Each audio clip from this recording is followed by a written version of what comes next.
2024 Chungcheongnam-do Carbon Neutral Global Conference Session 1 on Driving Climate Action Through Multi-Level Partnership. Carbon Neutrality 2024. We're excited to continue our discussions on climate action and international collaboration with our upcoming session. The next session concerns the leadership of NDC and subnational governments. Through collaboration, they will discuss leaders. We'll examine how regional leaders can drive impactful climate action through collaboration. COP20 before COP25.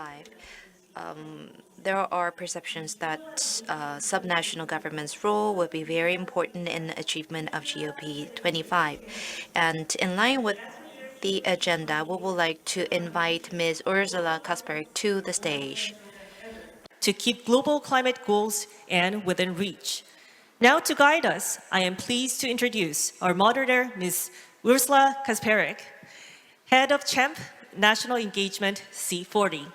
I will hand the microphone over to Ms. Ursula Kasperek. Ms. Moderator, the floor is yours. Hello. Thank you so much. It's a pleasure to address everyone. Thank you very much for Governor Kim to host us in this beautiful space. Excellencies, honorable guests, ladies and gentlemen, it is my pleasure to host this session this afternoon. My name is Ursula Kasperek, and at C40 and GCON joint program, I'm focusing on advancing the objectives of Coalition for High Ambition Multi-Level Partnerships, which is a very long name. It stands for CHAMP. That's what we're going to be referring it as. But in essence, this is a coalition that represents 74 countries, including Republic of Korea, that at COP28 proudly committed to working closer with their provincial and municipal levels of government to achieve carbon neutrality. And the reality of reducing emissions or adapting to changes in our climate are largely local. We heard a lot this morning about how it is the local people, the local businesses and infrastructure that really will make a difference in action on climate. It is local data collection as well and policies that, while aligning with the national direction, consider local communities, and it can really give us a full picture using that local data. So from my work engaging with national and subnational governments around the world, I can see CHAMP driving partnership between all levels of government through innovative programs such as green and resilient cities in Brazil, inclusive consultations on NDC development, that's nationally determined contribution in Colombia, or dedicated task forces that are focusing on multi-level partnerships and inclusion in Rwanda. In Republic of Korea, importance of different levels of government was recognized even before CHAMP was created at COP28, and that was through the Carbon Neutrality Framework Act that legislates economic and social transformation towards carbon neutrality here domestically. Legislation is clearly setting a number of measures that place provincial and city governments at center of the delivery of carbon neutrality. There are 10-year plans for carbon neutrality and green growth. There are committees for low carbon neutrality and green growth as well, set out in the legislation, and the collaboration with the national government on data management systems. All these elements of the framework within legislation are basically CHAMP in practice. So this is really, really great to see. But beyond the legislative level, the collaboration between national and local governments happens every day. We've heard many examples already here this morning. And this session today will really showcase how the CHAMP is manifested here domestically in Republic of Korea, but also internationally. So we will have a great number of speakers for you here today. And to really set us off on a very good note, we will have a message coming from key national leader, Ambassador and Deputy Minister for Climate Change, His Excellency Kyung Chung from Ministry of Foreign Affairs. Governor of Chungcheongnam-do Province, Madam Chair Helen Clarkson, CEO of the Climate Group, distinguished participants, ladies and gentlemen. It is a great honor to address you today at the 2024 International Conference on Carbon Neutrality. Our gathering comes at a crucial time as we work to build momentum for multi-level partnerships to drive climate action forward. In 2015, the Paris Agreement highlighted the critical role of subnational governments in reducing emissions and building climate resilience. 8 years later, we are meeting in Dubai to launch the Coalition for High Ambition Multi-Level Partnerships, CHAMP, aimed at accelerating collaboration across different levels of government to maximize climate action. Understanding the vital role of local governments in meeting nationally determined contributions, the Korean government has been actively fostering multi-level partnerships. Our approach involves proactive consultation, collaboration, and investment to ensure that local voices and initiatives are central to national climate strategies. The Korean national government has actively engaged with local governments to amplify their contributions to climate mitigation and adaptation. Since COP28, we have held 8 national, subnational meetings to develop integrated approaches to climate change, ensuring that local perspectives are included in shaping national policies. We are working closely with subnational governments to unlock the full potential for mitigation and adaptation across the country. In May 2024, in collaboration with the national government, all 17 metropolitan local governments adopted climate policies tailored to regional circumstances and local conditions. These collaborative efforts align our climate goals with local realities. While policy development is essential, it must be matched with concrete actions and resources. The Korean government has demonstrated its commitment to multi-level partnerships by providing substantial financial support to local governments. Since 2022, we have operated a $1.5 billion annual climate response fund. Although there is still room for improvement, the significant investment directed to local governments through this fund has been a crucial driver of climate action. The progress we have made since COP28 would not have been possible without the active engagement of local governments like Chungnam Province. I would like to extend my sincere appreciation to Governor Kim Tae-hoon for his leadership in expanding the Under 2 Coalition to include local governments in the Indo-Pacific region and for hosting the International Conference on Carbon Neutrality each year to promote climate awareness and foster partnerships. I'm confident that this conference will serve as a catalyst for proactive climate action and a steadfast commitment to accelerating multi-level partnerships. Together, we can advance toward the 1.5-degree goal of the Paris Agreement. Thank you. 감사합니다. Thank you very much for this great message. I think it sets us very well for our next session, where we will have a fantastic panel. So the session will focus on multi-level action in the Republic of Korea. And can I please welcome to the stage Helen Clarkson, CEO of Climate Group, Ko Sang, Director General, Provincial Climate and Carbon Neutrality Department from Government of Chungcheongnam-do, and Choi Sun-do, Reduction Target Director from JG Inventory and Research Center from the Ministry of Environment. So can we get a warm applause for our speakers? Thank you.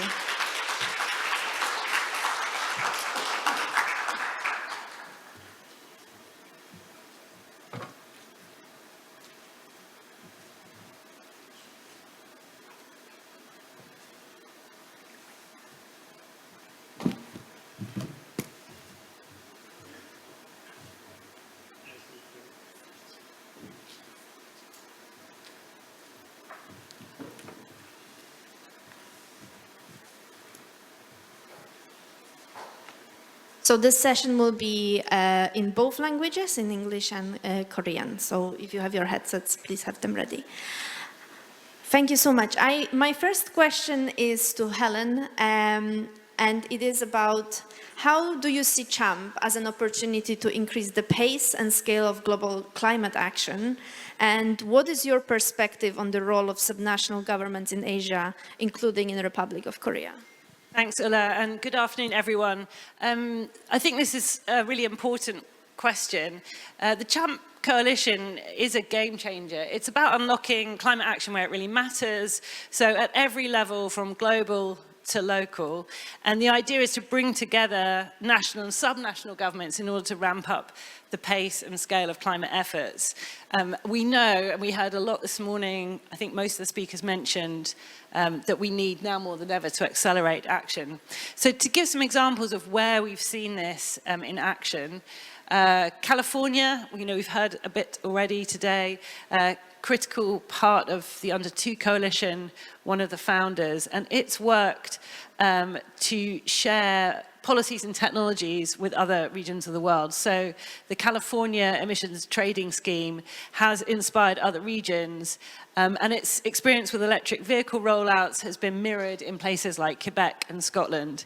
The vehicle emissions standards in California have forced the US government to improve standards nationwide, and that's a sort of multi-level action that we get.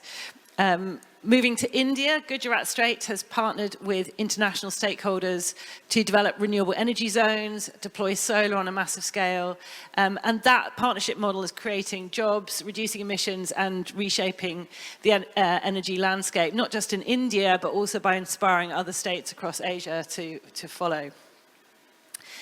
Cities and provinces here in the Republic of Korea are also stepping up. Seoul is not only reducing emissions through smart city initiatives, but is sharing its successes with neighbouring regions, so helping them to tackle urban sustainability challenges. And Jeju Island is moving towards 100% renewable energy, creating a model for other island regions globally. And these actions are made possible because local governments can work faster, move boldly, and tailor solutions to their communities, which is exactly what CHAMP is designed to support. So that's where CHAMP comes in. It's not just about those individual actions, and it's about connecting those efforts, scaling them up, and turning those local wins into global momentum. And through CHAMP, we can help subnational governments across Asia and around the world tap into the tools, the finance, and that global expertise that they need to scale their climate solutions. We've seen this work through our Under 2 coalition, where we support governments in setting bold targets, learning from each other, and driving innovation. And CHAMP takes this collaboration to the next level. So in the end, it's all about empowering local leaders to move faster and get bigger results. And CHAMP is giving us the platform to do that. And when we combine that local action with global ambition, we've got the chance we need to keep the world on track for 1.5 degrees C. Thank you. Thank you very much, Helen. That's really insightful. And I think we've heard a lot about that need for leadership from the local level, and then also the support from the national government. And Vice Minister this morning also mentioned that. So I think that's really critical, and this is where sort of CHAMP comes in. And the beauty of this coalition is that it's international, and we can bring learnings from others, and Under 2 coalition as part of this wider support network is helping to do that. Now the question to Director General from the government of Chungcheongnam-do. I wanted to ask you, what are the current policies in Chungnam for carbon reduction at the subnational level? And what forms of multi-level partnership would raise climate leadership ambitions in Chungnam? Ko-sang. Yeah. I appreciate your good question, Ms. Kasperek. In the case of Chungnam, Out of 52 coal-fired power plants, 29 are located in Chungcheongnam-do, where playing a very pivotal role in the national economy and economic growth. But on the contrary, we emit the largest amount of carbon dioxide. In order to overcome these difficulties, we would like to take the lead in the nation's efforts to achieve carbon neutrality. In order to achieve that, we're improving carbon neutrality in daily lives, and through introducing relevant laws and regulations, we want to convert this crisis into a growth opportunity. To get into more details, in the case of Chungnam, we have set the net zero target by 2045, which is 5 years earlier than the national government's plan. And in this regard, we have developed the basic plan covering industries and infrastructure.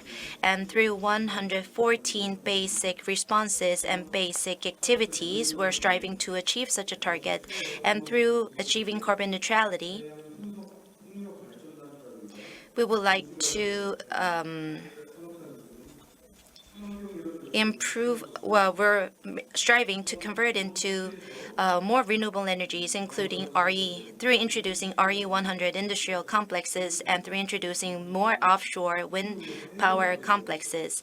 And in order to address the issues deriving from the shutdown of coal-fired power plants, we have introduced related laws and regulations, and we have introduced related projects including CCUS projects in order to convert into more renewable energy-friendly industries.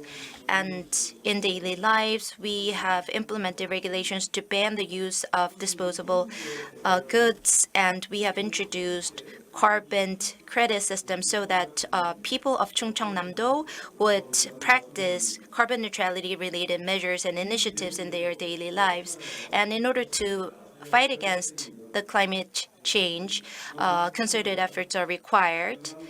Therefore, not only the role of the central government, but also the regional government will be important. If we can take the lead, we can induce the central government to take actions, and we can generate national momentum. In COP28, to improve collaboration between central and regional governments, 72 signatories signed to join CHAMP during the recent COP28. The world requires and needs collaboration, and I believe the future of CHAMP should be for the future of CHAMP, coalition between regional governments, not only central governments, would be important. Considering the large technological gap between subnational governments, in order to address this issue, subnational governments should be able to exchange their ideas and discover public projects together and implement them together. By doing so, regional governments can take practical climate responses and generate national momentum supported by the citizens. We would like to share our past experiences, and we would like to make our practices or convert our practices into a global level and raise global awareness and function as a focal point in the concerted efforts to fight against the climate change. Thank you very much. Inspiring. And I think one remark that really stands out to me was that the province is trying to convert the crisis into growth opportunity. And I think that's a fantastic way of looking at it. It is difficult. And of course, the transition will affect workers, it will affect the local communities that provinces interact with on a daily basis. But looking at it in the positive lens and trying to really make the best of it is something that we can, I think, aspire to, all of us. Thank you so much. Now we will move on to the representative from the national government, Choi Sun-do. And I wanted to ask you about the forthcoming NDC deadline, the nationally determined contribution that is coming up. With that in mind, and we've heard a little bit from Ambassador earlier about that, but how is Republic of Korea's government working to ensure that consultations are inclusive of subnational governments in the provinces and cities? And learning from this, how can we promote greater multi-level partnership in NDC process?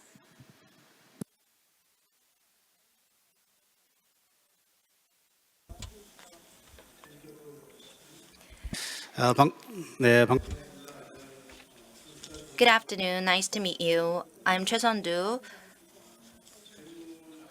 NDC Reduction Target Officer, Ministry of Environment. I think my answer could be slightly different from the questions that is being asked. But anyway, our team is providing technological and practical support for achievement of NDC. They're participating in the session. It's an honor for me to have an opportunity to share the progress that has been made in achievement of NDC. As you already know, after the Paris Agreement, all countries within the next 25 years should submit the NDC targets. So the US and EU countries, as far as I understand, those countries are preparing for the submission of the NDC targets. And we're also preparing for submission of the targets respecting the deadline.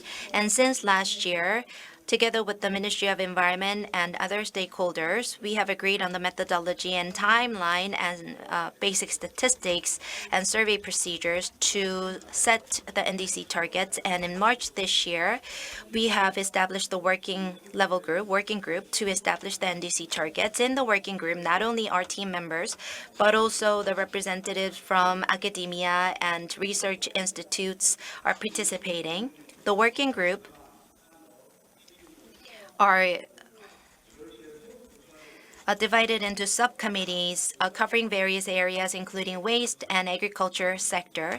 And in each subgroup, they are developing various measures, including emission reduction scenarios. And in the case of 2035 NDC, it is slightly different from the previous version. First of all, the basic statistics, emission statistics, were transformed. In the past, the statistics followed IPCC's previous guidelines, but starting from 21 national statistics, we have implemented IPCC's 06 guidelines. And as a result, NDC is more granular, are prepared based on a more granular level, covering more statistics. And as a result, emission amount has increased quite significantly, especially the ODS-related materials. And with regards to these materials, together with the related ministries, we are going to develop the plans to further reduce emissions from the aforementioned areas. Additionally,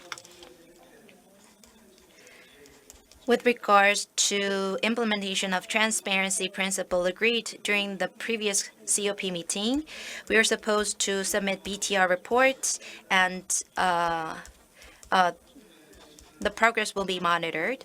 And in the case of 2030 NDC, the chance of achievement would be considered more important in terms of setting up the goals, and all individual countries are asked to come up with the reduction targets, so we're also working on that. And at the latest, we plan to submit the working level proposal, NDC proposal, by the end of the year. MOE, Ministry of Environment, will review the proposal by the end of the year, and starting from next year, we are going to collect the opinions from other stakeholders, including subnational governments, and based on the feedback, we're going to finalize the central government's proposal and submit it to the global organization.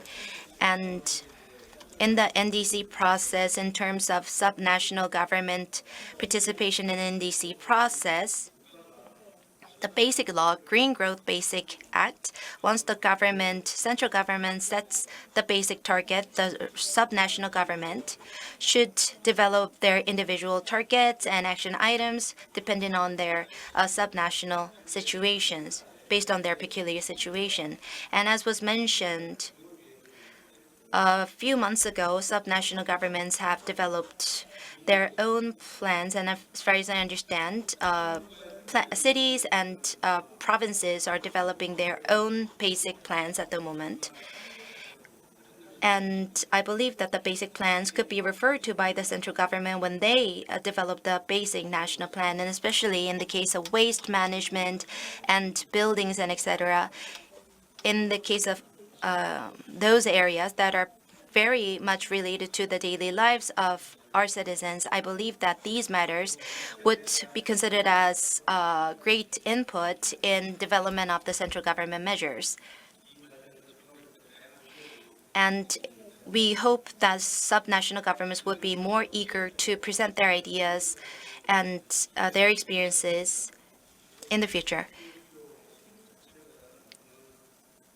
And in the future, it will be more important to stay faithful to our reduction goals more than establishment of the goals itself. And we believe that against this backdrop, the role of subnational government will be considered more important. And we hope that not only Chungcheongnam-do but also other subnational governments would play an even active role in the course of achievement of NDC targets.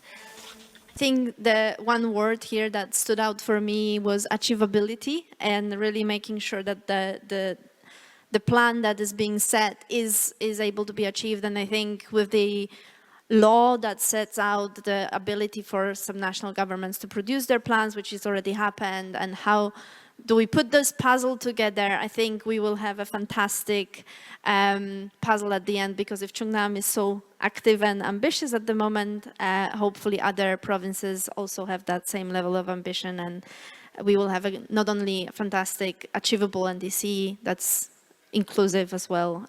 So thank you very much for our panel. We will let's conclude with a round of applause for our panelists. Thank you very much. Thank you. And now we will have videos from international colleagues and United Nations outlining the need for multi-level partnership. Thank you.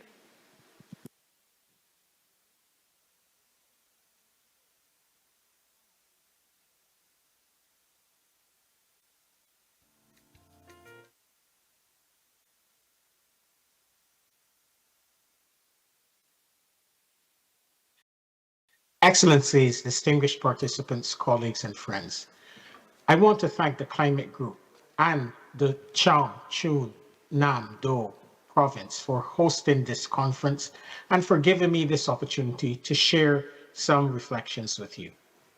Your gathering comes at a critical moment of truth in our fight against the climate crisis. The window of opportunity to keep the 1.5-degree limit within reach and prevent the worst impacts of the climate crisis is almost closed. At current levels of warming, we are already witnessing unprecedented climate chaos in cities, countries, and continents across our planet, including in Korea and the Asia-Pacific region. But there is good reason for hope and cautious optimism. There has never been greater clarity and convergence around what needs to be done, by whom, and over what time frame to avoid a climate catastrophe. The renewables revolution is now inevitable. It is happening before our very eyes. The cost of wind, solar, and battery storage has plummeted over the last decade, and their deployment is helping to deliver increased energy security, energy sovereignty, and energy access, along with clean air and good jobs. As the Secretary General has said, a future without fossil fuels is now certain, but a fair and fast transition is not. This is in our hands. Local leaders are going further and faster than their national governments. You are leading on phasing out fossil fuels and holding the fossil fuel industry accountable. You're also leading on investing in sustainable infrastructure, creating green jobs and cleaning up polluted air. But I must ask for your leadership in 3 critical areas over the next year. First, on nationally determined contributions or new national climate plans, all governments must submit ahead of COP30 in Brazil in 2025. At COP28 last year, governments agreed that these new national climate plans should be aligned with the 1.5-degree goal of the Paris Agreement and cover the entire economy and all greenhouse gases. This new generation of indices must reflect the urgency of the economy-wide transformations required by each country. They must be backed by credible domestic policies and regulations and clearly define national transition pathways. The success or failure of these new national climate plans will be felt at the local level. So you must be involved every step of the way. I urge you to work closely with your national governments and be bold and vocal advocates for ambition. Second, continue to lead by example. Every city, region, industry, financial institution, and company must be part of the solution. The Secretary General has asked cities, regions, companies, and financial institutions to present by COP30 next year robust, credible 1.5 aligned transition plans in line with the recommendations of the UN High-Level Expert Group on Net Zero. In doing so, demonstrate to your national governments what credible 1.5 aligned climate action looks like. Third, work with other cities, states, and regions to cut across geopolitical divisions. We cannot solve the climate crisis without strengthening international cooperation and collaboration. Fighting the climate crisis must unite and not divide us. Friends, this moment of truth demands nothing short of maximum ambition, acceleration, and cooperation. The United Nations is all in. We will continue to work tirelessly to help build trust, find solutions, convene stakeholders, and inspire the cooperation our world desperately needs. Now is the time to mobilize. Now is the time to act. Now is the time to deliver. I thank you.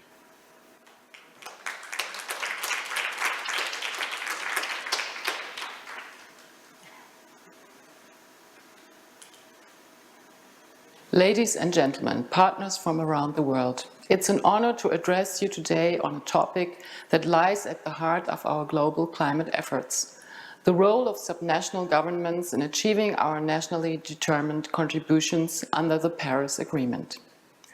As Minister of Environment, Climate Protection and the Energy Sector of Baden-Württemberg and a founder government of the Global Under-2 Coalition, I know that subnational governments are key stakeholders and indispensable partners in the critical journey towards a sustainable future. This is one of the main priorities for us, as well as the Under-2 Coalition, in the run-up to an annual climate summit COP30 in Brazil next year. We can significantly enhance the ambition and scope of NDCs by leveraging our unique roles in areas such as renewable energy development, energy efficiency, and land use planning. Subnational governments have also a vital role in fostering partnerships between the public, private sectors, and civil societies that are crucial for climate action. All these opportunities are embodied in an initiative that was launched by 70+ countries at the UN Annual Climate Summit last year in Dubai. Both Germany and the Republic of Korea are signatories to CHAMP, the Coalition for High Ambition Multi-Level Partnership. The role of subnational governments in achieving our NDCs cannot be overstated. We are already leading in many areas, but there is much more we can contribute as implementation partners. By working together with national governments and supranational unions, we can ensure that our local actions contribute to global climate success. Let us seize this moment to build a future that is climate resilient, sustainable, and just for all. Thank you to the government of Chungcheongnam and Climate Group for giving us the opportunity to intervene and offer our views on this today.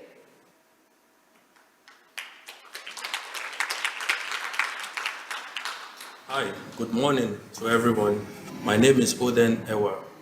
I work as Commissioner Special Duties and Intergovernmental Relations here at Cross River State Government, and I'm glad to be joining you live from Calabar at the International Conference on Carbon Neutrality, where the topic is accelerating climate action, local climate leadership and global partnership, happening in the Republic of Korea. Now, the role of national and subnational governments in advancing climate action are critical as they foster collaborative environment necessary for impactful change. Subnational entities, such as state governments, are strategically positioned to implement tailored policies that address local environmental and social economic conditions, while remaining aligned with the broader national climate objectives. A notable example is the partnership here in Cross River State, where the state government, the Federal Ministry of Tourism, and the United Nations Industrial Development Organization, UNIDO, are working together to establish a 2.5 megawatt hydropower plant in Obudu. This initiative illustrates tangible outcomes achievable when the national and subnational governments collaborate to advance renewable energy and sustainable development. Such partnerships between the different levels of government and external stakeholders are crucial to scaling climate action.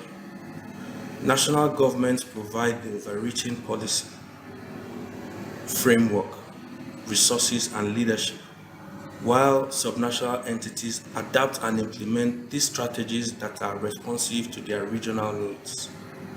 The Coalition for High Ambition Multi-Level Partnerships, CHAMP, is a key example of fostering multi-level collaboration, promoting enhanced consultation, joint planning, and inclusive decision-making processes. These mechanisms enable subnational governments to actively contribute to design, implementation, and monitoring of national climate strategies. This initiative illustrates the nationally determined contributions and other climate targets. Now, to ensure that these collaborative efforts are effective, regular assessment and capacity building initiatives are essential. Early stage of interventions, such as baseline assessments, stakeholder mapping, and strategic planning, help guide subnational governments in aligning their local actions with national climate goals. In projects like the Obudu Power Plant, for instance, these fundamental and foundational steps ensure that subnational initiatives are both impactful and integrated into Nigeria's broader climate commitments. By strengthening partnerships between national and subnational entities, climate ambitions can be realized more efficiently and inclusively, driving progress towards sustainable and resilient development. Thank you for your attention.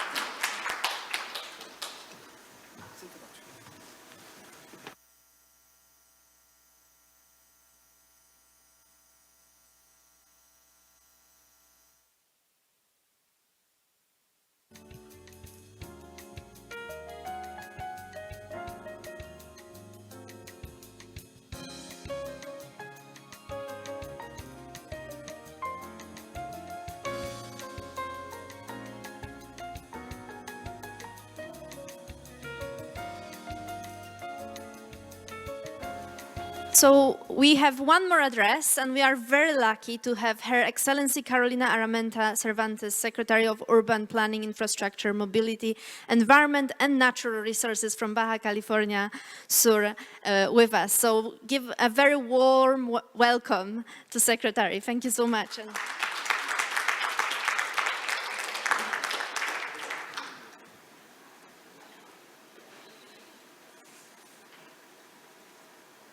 Gracias. Bueno, el nuevo gobierno de México, bajo la presidencia de Claudia Sheinbaum Pardo, ha establecido una política nacional en materia de medio ambiente y cambio climático, en que se enfoca la sostenibilidad, la justicia ambiental, la promoción de prácticas innovadoras y la cooperación internacional. Esta política busca integrar las adaptaciones y mitigación del cambio climático en todas las áreas de desarrollo y se alinea con los objetivos de mejorar la calidad de vida de la población y proteger los recursos naturales. En este contexto, el gobierno de Baja California Sur ha determinado, demostrando un firme compromiso en la lucha contra el cambio climático mediante diversas acciones estratégicas que contribuyen a los objetivos nacionales, consolidando así un enfoque integral de justicia social, de equidad, de inclusión y de diversidad, enmarcando dentro de nuestro Plan Estatal de Desarrollo 2021-2027 en el eje transversal quinto, sustentabilidad y cambio climático. Una pieza clave de la acción climática en Baja California Sur fue la creación de la Dirección de Cambio Climático. Esta área estratégica donde se coordinan las acciones y políticas públicas en esta materia, así como el desarrollo de una serie de proyectos con potencial de mitigación y de resiliencia climática, así como de seguimientos a fuentes de financiamientos y reportes de estas acciones. Otra pieza clave en materia es el desarrollo de la Ley de Cambio Climático en el Estado y su reglamento. Se encuentra en proceso de análisis por el Honorable Congreso del Estado de Baja California Sur para su posible aprobación.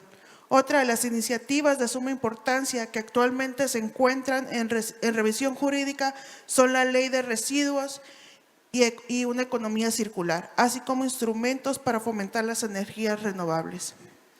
Una de las principales fortalezas del gobierno de Baja California Sur ha sido su capacidad para forjar alianzas estratégicas que incluyan la colaboración institucionales con los 3 órdenes de gobierno, con organizaciones sociales y locales, nacionales e internacionales, así como la participación de la ciudadanía en foros, congresos y campañas de difusión. Entre las acciones y actividades más destacadas en labor como gobierno subnacional para la acción climática, destacamos el programa institucional BCS Gobierno Sostenible para la gestión de residuos, gestión hídrica, eficiencia energética, compras verdes entre instituciones de gobierno. Foros estatales para concientizar a la población sobre los impactos del cambio climático, promover las transiciones agroecológicas y soberanía alimentaria. Programa estatal de acción ante el cambio climático y actualizaremos también para el siguiente año. Inventario de emisiones de gases y compuestos de efecto invernadero para el Estado, el cual el próximo año estará publicado. En seguimiento al programa de gestión para mejorar la calidad del aire del Estado de Baja California Sur, ProAire BCS, con la integración de la primera caseta normativa para monitoreo de contaminantes criterio. Proyectos para el aprovechamiento de residuos orgánicos en la ciudad de La Paz y potencialmente creciendo a los municipios, con un apoyo internacional de Climate Group. Primer evento estatal de incubadoras de proyecto climático sustentable con el apoyo de Tecna México. En estos 3 años de administración ha sido un arduo trabajo, extraordinario en el aprendizaje y el avance, y nada de esto sería posible sin el apoyo de organizaciones e instituciones aliadas, no solo locales y nacionales, sino que también internacionales. Aquí debo mencionar el apoyo invaluable de Region Adapt, Alianza Mediterránea para la Resiliencia Climática, PENUMA, Banco Interamericano de Desarrollo, Climate Group, especialmente porque nos permitieron avanzar y crear nuestro proyecto de aprovechamiento de residuos y por la invitación por estar el día de hoy aquí. Baja California Sur se encuentra en su punto de inflexión crucial para lidiar la respuesta climática en México. Gracias a la visión y compromiso de sus instituciones y la estrecha colaboración con actores claves y el compromiso con la innovación, la tecnología, el conocimiento local y el apoyo de ustedes, reforzamos las acciones implementadas hasta ahora.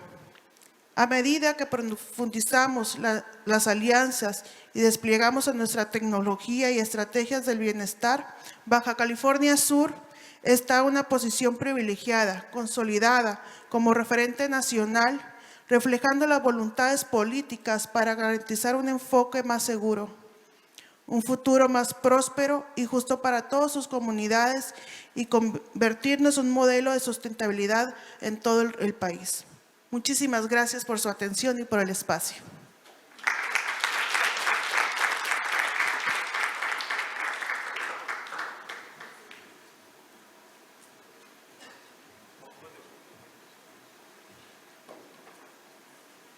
Thank you so much. Thank you for our distinguished guests to travel all the way from Baja California Sur.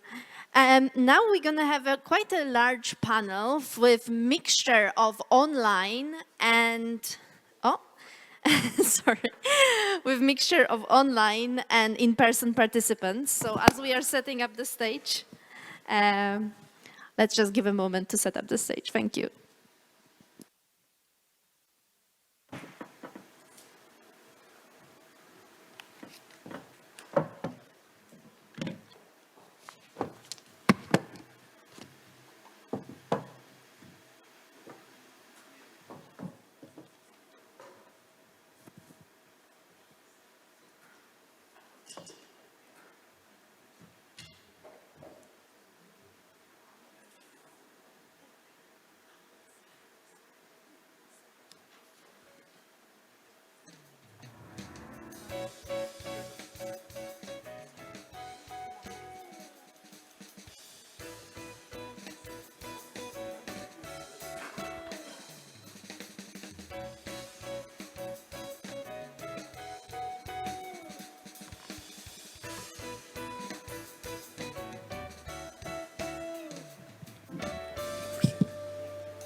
Okay, we have a good to go. Thank you so much. So the last section of this session today will be about opportunities for advancing multi-level climate action. This is really to bring the perspectives from various parts of the world. So I'm gonna introduce our panelists for this session. So firstly, joining us online, we will have Tim Stock, Director of Hydrogen Renewable Fuels and Clean Energy Programs in New South Wales, Australia. I hope we have Tim with us. Also joining us this time in person here is Ding Yong-sun, Deputy Director from Qinghai Province Development and Reform Commission. I would like to welcome you on stage. Thank you so much.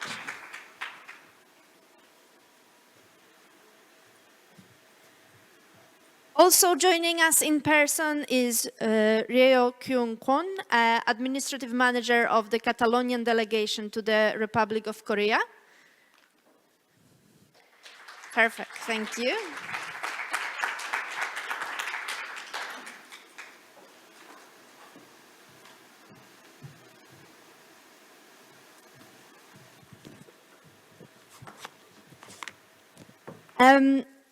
Next, we have Philippe Canel from International Affairs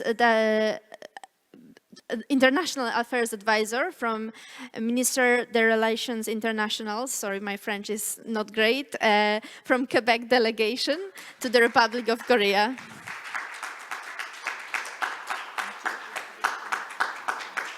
Also, let me introduce Christine Antoinette Veloso from Province of Leyte, the Philippines.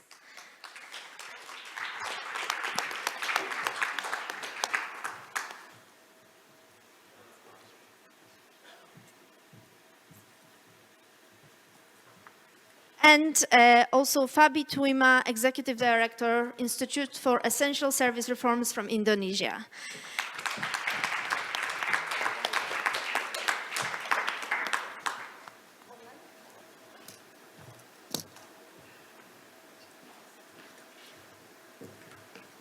We are also expecting one more participant from Nigeria to join us online.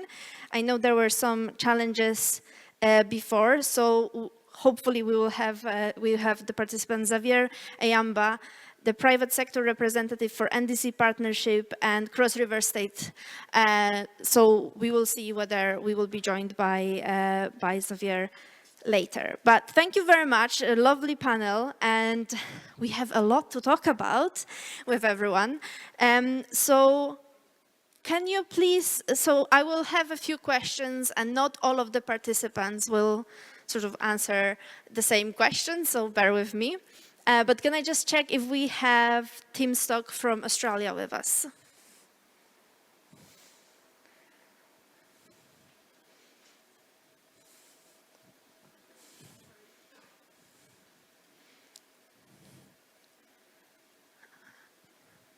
Okay. Not now. Okay. Okay. So let's turn to the participants who are here with us. Oh, as it is with the sessions which are in both. Perfect. We have everyone now. Thank you so much. So our first question is really to hear in terms of experiences from your countries. What are the key policy actions or implementation experiences that have facilitated partnership between all levels of government in your country? And Tim, let me turn to you first. Oh. Great. Can I just check that you can hear me? Yes. Can you hear me? Yeah, thank you so Wonderful. much. Great, and thanks. It's a real pleasure to be part of this forum, and thank you for having me along. So from Australia's perspective, I represent New South Wales, the largest subnational government in Australia. And we have in Australia recently released the Australian National Hydrogen Strategy, which really gives a good example of how multi-level partnerships work within our country. And so the New South Wales government has a strong participation in the development of a national hydrogen strategy, and really speaks to the importance of having all levels of government involved when delivering a policy of such importance. So each state in Australia has unique advantages and policy environments, but hydrogen will be critical to reaching net zero for Australia, both nationally and globally. So we also need national and state coordination to ensure that hydrogen fulfills its export potential to decarbonise our trading partners like Korea, Japan, Europe and others. So when the Australian National Government approached state governments looking for contributions to the objectives of their new national strategy, we in New South Wales State Government could point to our own existing $3 billion hydrogen strategy, which offers unique incentives to bring down production costs. So we had already had a good platform to be able to share some of the learnings with our national government. And costs are still a major barrier to the uptake of green hydrogen. And our state is showing the policy leadership with our electricity discounts, and we have a state, well, Australia's own legislated hydrogen target that can stimulate demand, and we do that within New South Wales alone. And so we can show a policy leadership pathway that the national government can follow. So we're active members within the National Hydrogen Working Group, which brings together Australian national and state governments to collaborate on a range of industrial development initiatives, and including aligning, importantly, on regulations and safety that cross all borders within Australia and in our jurisdictions. So workforce development is also, for a new hydrogen industry, is also a critical piece of the puzzle. And through the working group, New South Wales is leading the workforce analysis on behalf of Australian and national and other state governments. So we take a leadership role within that. And just coming back to the importance of hydrogen exports. Australia's national government awarded $100 million to transform our state's port of Newcastle, the world's largest coal export terminal, into a hydrogen-ready clean energy port. So we in New South Wales are administering that $100 million grant on behalf of the national government, working closely with the port to see that the state's long reputation as an energy exporter will continue, even as trading partners like Korea transition to green hydrogen and ammonia. So Australia really is a great example of where subnational governments have an essential role to play in climate action. And personally, I'm very proud of New South Wales government's collaborative approach and leadership in the hydrogen industry development. Thank you. Thank you so much for that perspective. And investment in infrastructure is, I think, one of the interesting examples where states, the provincial and the state governments can really work together, because often that investment is very large and needs to be mobilized from the national or with help of the national government. Let me move on to China now and to the Deputy Director from Qinghai Province. What can you tell us about the experience from your country? 女士们、先生们，大家好。首先非常感谢咱们中青南道的邀请与热情的接待，也非常感谢气候组织给予我们的一次难得的机会。那么很荣幸参加本次的论坛。我来自于中国青海，青海地处。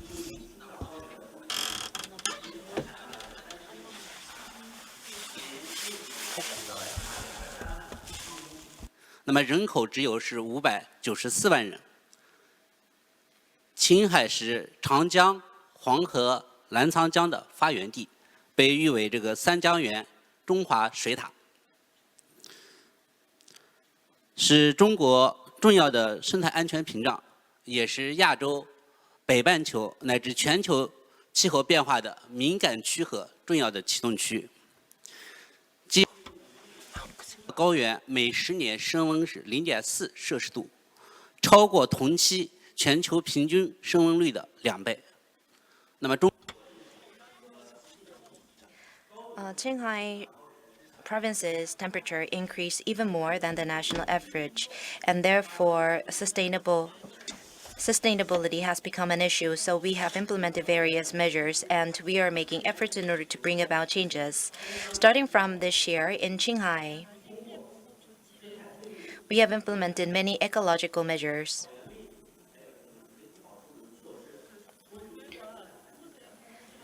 To protect water and soil and to protect the natural environment, we have implemented various measures in order to prevent sterilization of the soil. And now the proportion of green areas has exceeded 70% of the total land size.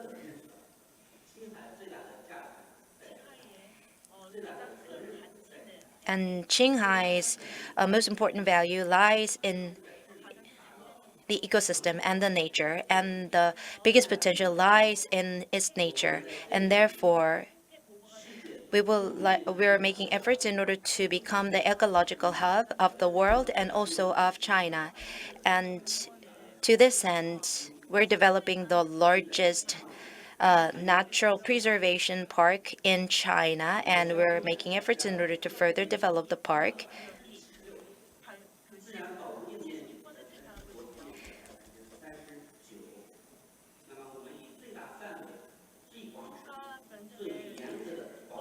%39 of China is composed of the nature preservation areas.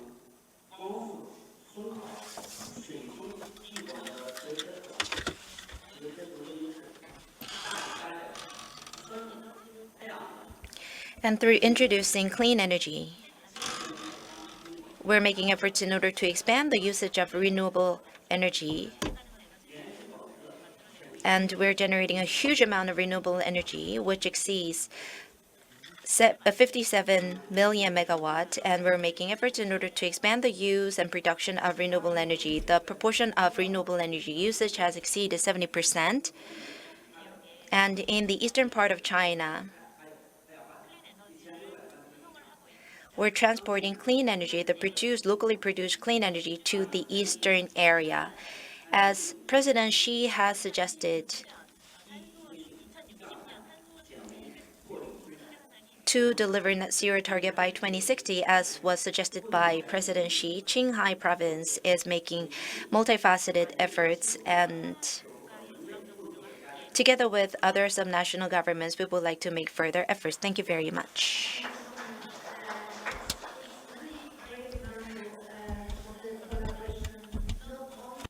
With the national government, but also across different parts of the national, national landscape, both in terms of the nature preservation, which nature cuts across the administrative areas that are drawn on the maps, but also in terms of the renewable energy. Great to hear that there are transfers happening across different parts of China.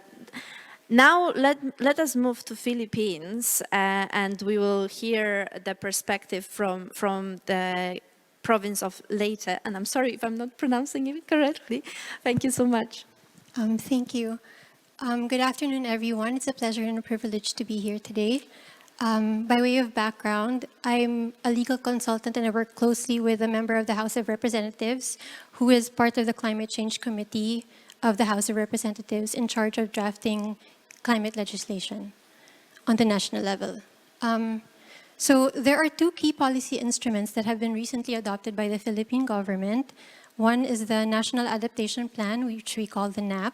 It establishes the country's adaptation priorities at the national level and mainstreams our adaptation measures to be downscaled at the local and sectoral levels. The second instrument is the Nationally Determined Contribution Implementation Plan, which is a roadmap that sets out our decarbonization pathways and actions for implementing the Philippines' NDC projected GHG emissions reduction and avoidance target of 75%. Now, the question is, how do these instruments facilitate multi-level partnerships? A guiding principle in the development of these policies and in developing the framework for implementation via local action plans is active and participatory stakeholder involvement. The policy framework was developed through extensive consultations, benefiting from the collective knowledge and experience of diverse stakeholders across the country. So in crafting the policy instruments on the national level, and in laying out policies and measures to be downscaled to the sectoral and local levels, for example, adaptation actions in key sectors such as agriculture, energy, transportation, livelihood, and industries, we adopt a very consultative approach to ensure collaboration and collective ownership. Now, what does this mean? We consult different interest groups such as the private sector, which brings in substantial industry experience, a network of national and international partners, development financial institutions that can leverage adaptation finance and investments, civil society organizations, which bring perspectives from different groups in civil society and special knowledge in their respective fields and experience with grassroots efforts that make collaboration with government invaluable. We also consult other interest groups such as the local community organizations that possess in-depth knowledge and understanding of local contexts and have established relationships working alongside local community members who offer vital first-hand insights. Of course, there's the international community that brings in experience, expertise, external opportunities, and a lot of key learnings. There's also vulnerable groups which provide essential perspectives and solutions for equitable adaptation outcomes, and even gender-focused organizations and advocates that work specifically on gender-related aspects of adaptation, because we like to view the NAP and the implementation plan through a gender lens.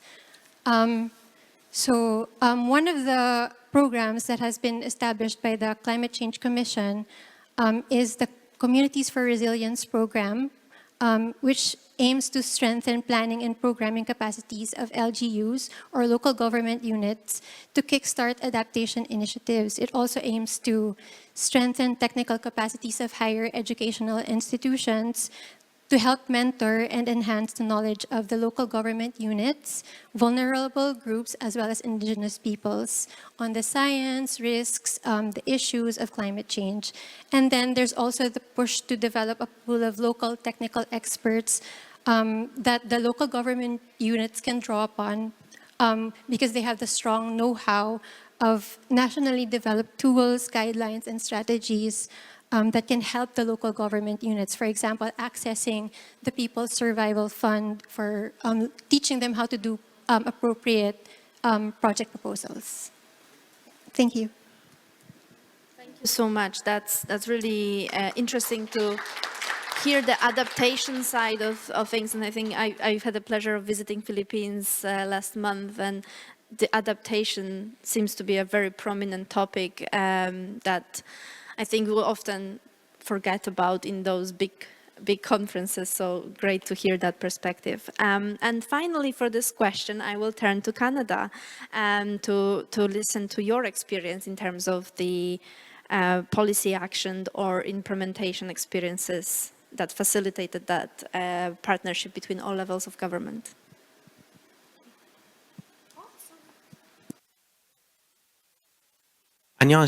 안녕하십니까? Bonjour. It's a pleasure to be with you today.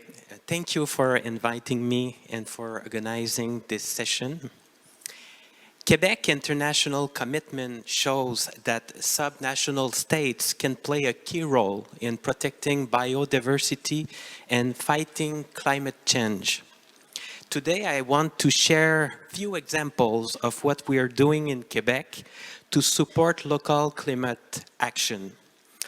First, here are some interesting facts about Quebec. Quebec has the lowest green gas emission per capita than all other the Canadian provinces and US states. In line with Paris Agreement, the province has committed to reach the GHG emission reduction target of 37.5% by 2030, and ultimately to become a carbon neutral nation in 2050.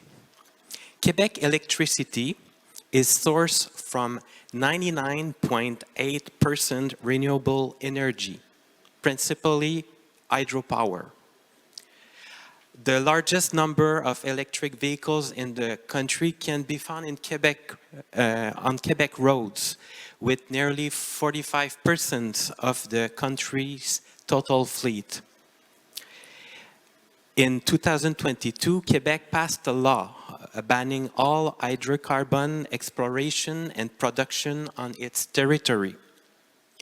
Quebec was a forerunner in 2007 by putting a price on carbon, and in 2013 by setting up a cap and trade system for GHG emission allowance. Then in 2014, Quebec linked its system to California, creating the largest market in North America and the first to be designed and managed by subnational government. Saying that, I would like to focus on two specific initiatives that have been put in place recently. First, this initiative concerns the cities. The involvement of the municipal sector is essential if we are to achieve our ambitious goals. Municipalities can help with electrifying public transport, taxis, and installing charging stations. Quebec government has created a financial program called Accelerating Local Climate Transition. Our goal by this program is that by 2030, all Quebec cities will have climate plans, which will group together priority projects in adaptation and GHG emission reduction.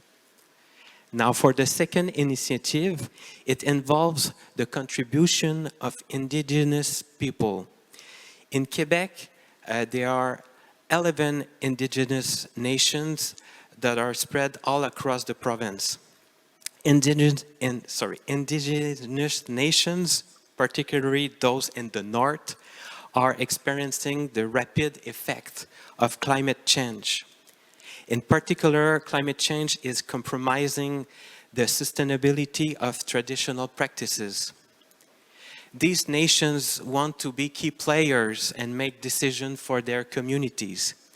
Concretely, Quebec government will provide, in Canadian dollar, $23.2 million over 5 years to support the leadership of Indigenous peoples and the climate transitions.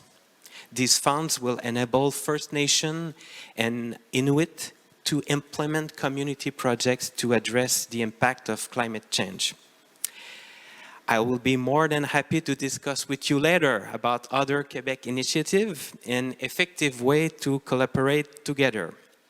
감사합니다. Merci beaucoup. Merci beaucoup. It's great to hear from Quebec about the multi-level collaboration, not only with the national government, but with cities and with municipalities.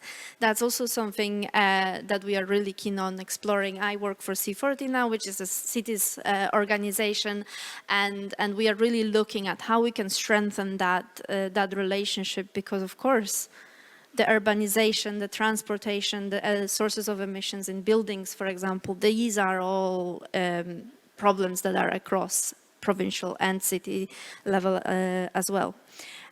So now on to our second question. I want to ask our two remaining speakers about potential opportunities currently existing what are the potential opportunities that currently exist or are envisioned for the future that will strengthen partnership for all levels of government on climate action? So if I could turn to Fabi Turniwa from the Indonesia, that would be great. Thank you, Ursula. Just to give you a context that Indonesia, I can say, quite advanced in terms of climate actions. And since our government issued National Climate Action Plan back in 2011, the national government has encouraged provincial government, local government to have provincial climate action. So we see a number of provinces actually come up with a plan on mitigation and adaptation plan. The government also introduced regional climate, well, we have a climate budget tagging at national level, and also encourage provincial government to have regional climate budget tagging started in 2000, with the objective is to measure and track the progress of public finance for climate actions. So we have a number of initiatives, and the local government in this case actually developed their adaptation and mitigation plan based on their resources, threat in terms of adaptation, as well as their authorities. Recently, just to give you a couple of examples, I mean, to make a more clear in terms of opportunities, like provincial government of West Nusa Tenggara has set up a target to reach 100% of renewable of the electricity by 2050. They set up that in 3 years ago. Right now, my organization, ISR, also working closely with Bali government, the provincial of Bali. We had a target of, we have announced the Bali Net Zero 2045 initiative to decarbonize Bali energy system by 2045. It's earlier than national government target. So also a number of government has come up with such plan. So we see that in terms of opportunities, working together, obviously under subnational government authority and jurisdictions, renewable energy system, it's one that also that most of the local government would like to increase. It's also under our national energy plan that the local government should have a target to increase renewable energy aligned with the national target. Also in terms of emission reductions, addressing emission from waste, municipal solid waste, for instance. And it's under the jurisdiction, and there's a number of initiatives currently going on, including waste to energy and processing municipal solid waste into refuse-derived fuel that could be used to substitute a coal in, for instance, in the cement plant, right? So using this. The other initiative is manage or reduce methane from small, medium enterprises using biogas system. So this kind of opportunities. The other, which also now local government looking at the opportunity to transform green jobs. As we know, renewable energy coming in, and the local government tried to include green job into the development of the workforce at the subnational level. So those number of initiatives that we see could be also replicated in another subnational in other country. Thank you so much. Thank you. I think the collaboration on renewable systems, reduction of methane, which we will have a session on methane later, so stick around, and the green jobs as well. That's great to hear. I think those are very common across some of our speakers as well. So I think, you know, we should all have a chat after this session. So I would love to hear from Catalonia and Spain on what they see as a potential opportunities that already exist, or maybe they will exist in the future when it comes to the partnership between all levels of government. First of all, thank you to our gracious host, the Chungcheongnam-do provincial government and the climate group for bringing us together for this critical discussion on multi-level partnership for climate action. It is a privilege to be here and to contribute to this dialogue. As a proud member of the Under 2 coalition, Catalonia believes deeply in the power of multi-level governance to drive ambitious climate solutions. We know that effective climate action requires a collaboration of national, regional, and local governments. It's playing a unique and complementary role. We see 3 key opportunities for strengthening this collaboration based on our own experience. First, alignment of climate policies across levels. In Catalonia, our climate change law aligns with both national and EU climate targets, allowing us to integrate regional initiatives like our renewable energy projects in rural municipalities. This coordinated approach ensures the national and regional goals are translated into impactful local action, helping to reduce emissions effectively. Second one is collaboration on implementation and financing. Catalonia has pioneered public-private partnership to accelerate renewable energy deployments, such as our solar energy parks co-developed with local communities.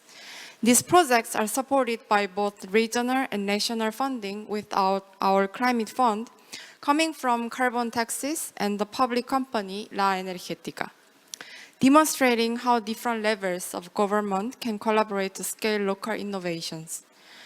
Last one is knowledge sharing and inclusive policy making. We have established multi-level governance model like the Catalan strategy for climate change adaptation, which brings together regional, municipal, and local stakeholders. This participatory approach ensures that climate policies reflect local reality while sharing best practices with other regions through networks like the Under 2 coalition. Thank you. Thank you so much. We've heard really great opportunities from Catalonia, and actually that they could be really a summary of my session here today, because we heard really great stories from around the world. We really had a diverse number of speakers, and I think some of the key opportunities identified, like aligning policies across all levels, I think we've heard that coming out from many of the interventions. It is either already happening or is about to happen in many of the countries. Collaboration on innovation and financing, I think in terms of the infrastructure developments that we mentioned as well, that was something that really came through in the session as well. And inclusive policy making, we heard about relationships with local communities, indigenous peoples, and I think all of that we can find in all of the interventions here that we heard today. So with that, I will also thank our colleagues from South Wales, New South Wales, that have joined us online, and I will close the session. So thank you so much. Give a very big round of the applause for our speakers. Thank you very much.